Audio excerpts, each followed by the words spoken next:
Assalamualaikum warahmatullahi wabarakatuh. Waalaikumsalam warahmatullahi wabarakatuh. Apa kabar semuanya? Baik, Bu.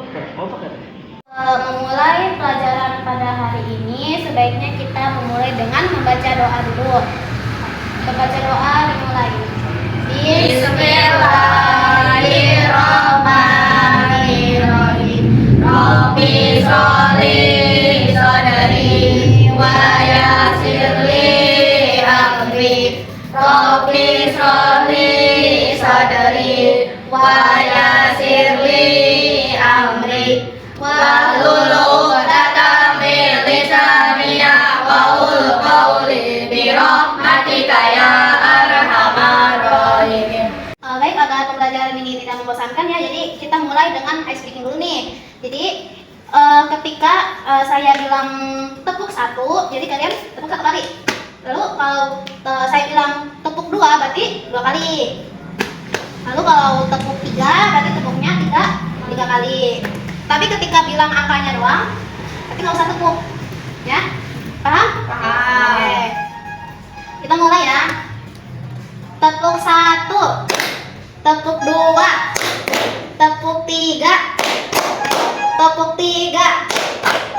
satu. Nah. Ingat ya, kalau saya bilang angkanya aja, berarti tidak usah tepuk tangan. Oke, selanjutnya gimana? Masih semangat? Masih. Masih semangat? Masih. Udah semangat ya, karena kita sedang menuntut ilmu.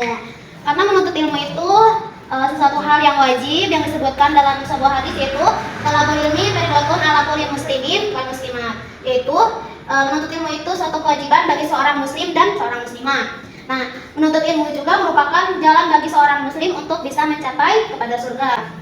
Lalu selanjutnya di sini saya punya gambar di gambar 9.2 ya. Bisa dilihat? Kelihatan? Ya, kelihatan. Kita coba amati ya. Ini gambar apa? Ada yang bisa menceritakan? Mungkin dari laki-lakinya dulu. Kakek yang sedang sakit, maka dia sholat dalam keadaan duduk. Oke, bagus. Mungkin dari perempuannya ada yang mau ini menyebutkan? Bisa menggambarkan? Seorang kakek yang mendapatkan rukhsah agar ia sholat tidak sambil berdiri. Oke, bagus. Baik, sudah bagus ya jawaban kalian tentang pengamatan pada gambar ini. Jadi memang benar ya, gambar ini yaitu menggambarkan tentang seorang kakek atau seorang lansia, atau di sini tuh seorang kakek ya, yang dia ini mengerjakan sholat sambil duduk karena kakek ini mendapatkan rukhsah karena dia sedang sakit. Jadi ketika kita tidak bisa melaksanakan sholat sambil berdiri, misalnya karena sakit, maka kita diperbolehkan untuk sholat sambil duduk. Untuk selanjutnya saya akan membacakan atau menyebutkan tujuan dari pembelajaran pada hari ini. Jadi tujuan yang akan kita capai yaitu peserta didik bisa memahami konsep rukhsah dalam Islam. Lalu peserta didik dapat mengidentifikasi bagaimana rukhsah itu bisa digunakan, atau dalam kondisi seperti apa rukhsah itu bisa digunakan. Lalu peserta didik dapat menerapkan rukhsah ini dalam kehidupan sehari-hari. Lalu peserta didik juga dapat mengetahui rukhsah dalam ibadah sholat dan ibadah puasa. Materi hari ini yaitu tentang rukhsah. Nah, tadi kan saya sudah memperlihatkan gambar seorang kakek yang mendapatkan rukhsah untuk sholat dalam keadaan duduk. Nah, apa sih rukhsah itu? Nah, secara singkat, rukhsah ini merupakan sebuah keringanan, yaitu keringanan dalam hal apa? Dalam hal beribadah.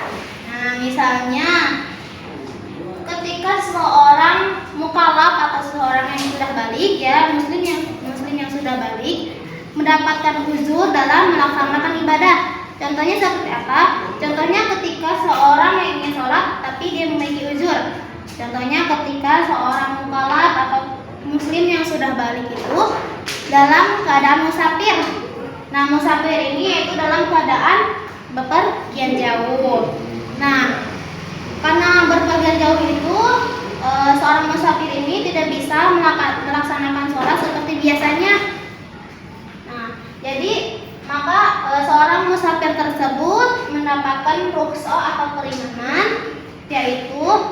bisa dengan menjama sholat, yaitu menjama sholat. Misalnya nih, menjama sholat itu artinya kan menggabungkan dua waktu sholat, yaitu sholat duhur misalnya dan sholat asar, maka digabungkan menjadi dalam waktu sholat. Misalnya kita menggabungkan waktu sholat itu di sholat duhur, maka sholat asarnya ditarik ke sholat duhur lalu dijama. Ada niat tersendiri untuk sholat yang dijama tersebut. Jadi untuk secara singkatnya bisa dipahami ya kalau rukso itu merupakan keringanan bagi seorang muslim yang balik ketika melaksanakan sholat, yaitu ketika seorang muslim yang sudah balik ini mendapatkan uzur atau halangan dalam melaksanakan ibadah seperti biasanya. Nah, contohnya lagi misalnya di ibadah puasa kan seorang yang meninggalkan puasa itu diharamkan untuk meninggalkan puasa, yaitu bagi seorang mukallaf atau sebagai muslim yang balik. Nah, karena ada rukhsah ini atau keringanan ini, maka seorang mukallaf bisa meninggalkan puasa tersebut. Ya, materi rukhsah pada pertemuan hari ini mungkin ada yang mau ditanyakan. Oke, Lintang. Bertanya, kalau kakek-kakek tidak puasa itu gimana? Dari Lintang, jadi untuk kakek-kakek, nenek-nenek atau lansia itu misalnya si kakek-kakek ini tuh nggak kuat ya untuk melaksanakan puasa atau takut kalau misalnya puasa itu dia menjadi lebih lemah atau sakit-sakitan, maka boleh untuk meninggalkan puasa di bulan Ramadan itu dan menggantikannya bukan dengan puasa lagi tapi dengan membayar fidyah, yaitu sebesar 1 mud atau 0,75 liter. Nah, setelah kita punya 1 mud itu dikemanain sih sama si kakek itu? Itu diberikan kepada fakir miskin. Nah, lebih bagusnya si beras itu dalam keadaan matang, yaitu nasi ya, dan memberikan tambahan seperti lauk pauk. Pembelajaran ini menggunakan model problem based learning. Jadi kita akan membagikan dalam 2 kelompok ya. Yang pertama yaitu kelompok laki-laki yang terdiri dari Rizky dan Lintang. Lalu kelompok 2 ada kelompok perempuan yaitu Mirna dan Ayu. Jadi di sini saya akan membagikan sebuah tugas, yakni mengamati gambar. Ini akan dibagikan untuk kelompok 1 dengan kertas LKPD-nya atau lembar kerja peserta didik yang harus kalian isi. Jadi kalian amati dulu, diskusikan, dan di sini kan sudah dibagikan bukunya, ya. Jadi kalian bisa mencari informasi dari saya, dari buku atau dari internet. Kelompok 1 ya, silahkan. Dan ini untuk kelompok 2. Silahkan diisi ya. Lihat ya di lembar kerja peserta didik yang banyak titik-titiknya itu ya, dibuka.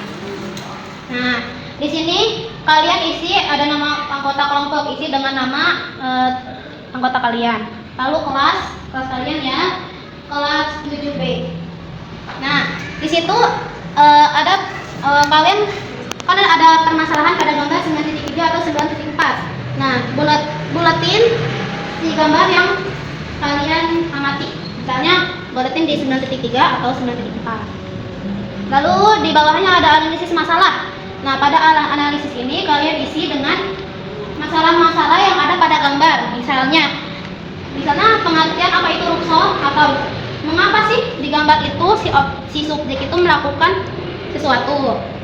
Lalu ada perumusan hipotesis atau dugaan sementara. Nah, pada kolom ini kalian isi dengan dugaan sementara kalian. Misalnya, dalam gambar ini, misalnya dalam gambar 9.3, si ibu ini sedang memakan kudapan karena dia tidak sedang berpuasa. Lalu pada pengumpulan informasi di bawahnya, yaitu kumpulan informasi yang kalian dapatkan di buku atau internet atau ditanyakan kepada saya sendiri. Lalu di bawahnya ada pengujian hipotesis. Nah, pengujian hipotesis ini yaitu bandingkan apakah dugaan kalian pada kolom dugaan sementara ini dengan informasi yang kalian dapatkan itu apakah sama atau tidak. Lalu di bawahnya kalian harus menyusun kesimpulan. Jadi kesimpulan dari analisis masalah paling atas sampai paling bawah. Jadi itu saja ya petunjuk pengerjaannya. Silahkan kerjakan dengan kelompok kalian masing-masing.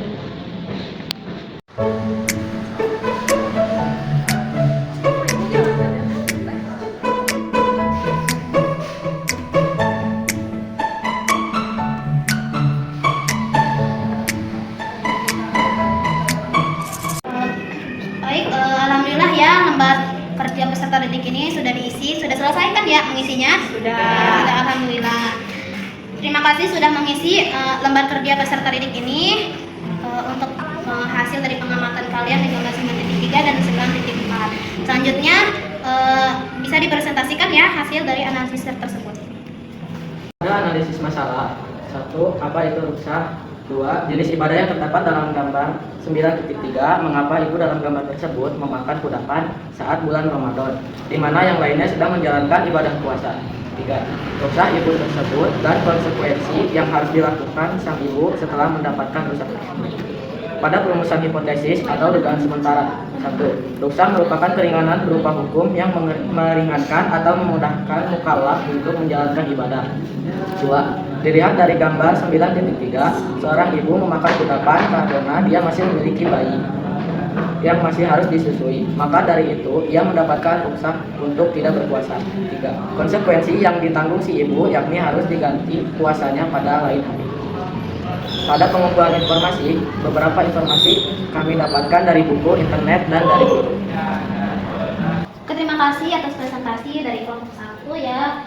Untuk analisisnya atau pengamatannya sangat bagus. Terima kasih, silakan berkati kembali. Untuk selanjutnya kepada kelompok 2 dipersilakan. Masalah 1. Apa itu ruksah? 2. Pada gambar 9.4 terdapat seorang yang memberikan beras kepada fakir miskin. Mengapa demikian? 3. Berapa liter beras yang dikeluarkan orang tersebut? Pada pengujian hipotesis, setelah banyaknya informasi mengenai permasalahan tersebut dari buku, internet, dan dari guru, setelah dibandingkan maka bisa diuraikan. 1. Menurut Al-Syatibi mendefinisikan ruksah dengan segala sesuatu yang disyariatkan karena adanya ujur yang membuat sulit. 2. Dari buku pendidikan agama Islam dan budi pekerti kelas 7, orang tua yang renta dan tidak mampu lagi melaksanakan puasa dibolehkan meninggalkan puasa dan menggantikannya dengan membayar fidyah. 3. Fidyah diberikan berupa beras mentah dan sejenisnya dengan berat 1 mud atau 0,75 liter. Fidyah dapat diberikan pula berupa makanan siap saji. Beberapa fakir miskin diundang sesuai jumlah hari yang ditinggalkan. Pada penyusunan kesimpulan, menurut Al-Syatibi mendefinisikan ruksah dengan segala sesuatu yang disyariatkan karena adanya unsur yang membuat. Orang tua yang renta dan tidak mampu lagi melaksanakan puasa dibolehkan meninggalkan puasa dan menggantikannya dengan membayar fidyah. Fidyah diberikan berupa beras mentah dan sejenisnya dengan berat 1 mud atau 0,75 liter. Fidyah dapat diberikan pula berupa makanan siap saji. Beberapa fakir miskin diundang sesuai jumlah hari yang ditinggalkan. Baik, terima kasih ya atas presentasi dari kelompok 2, sangat bagus dan lengkap untuk pengamatannya. Terima kasih ya untuk laporannya. Silahkan kembali. Selanjutnya kita mengadakan evaluasi. Ya, mungkin dari saya pribadi untuk pembelajaran pada pertemuan kali ini cukup bagus ya. Cukup bagus dan sesuai dengan langkah-langkah atau tujuan yang ingin dicapai. Nah, mungkin evaluasi dari saya, jadi setiap kelompok harus lebih banyak berkomunikasi untuk bertukar pikiran. Jadi tidak hanya berpusat pada internet atau pada buku. Jadi ketika kita mengisi laporan itu, kita bisa menuangkannya atas pikiran kita sendiri, bukan atas hasil copy paste dari buku, misalnya begitu ya. Kalau evaluasi pembelajaran pada pertemuan ini.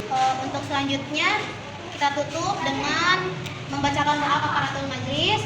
Bismillahirrahmanirrahim. Subhanaka Allahumma wa bihamdika asyhadu an la ilaha illa anta astaghfiruka wa atubu ilaik. Shadaqallahul azim. Mungkin cukup sekian dari saya. Terima kasih atas kehadirannya dan terima kasih telah mendengarkan dengan seksama materi ruksah pada pertemuan hari ini. Dari saya, wabillahi taufiq wal hidayah. Wassalamualaikum warahmatullahi wabarakatuh. Waalaikumsalam warahmatullahi wabarakatuh.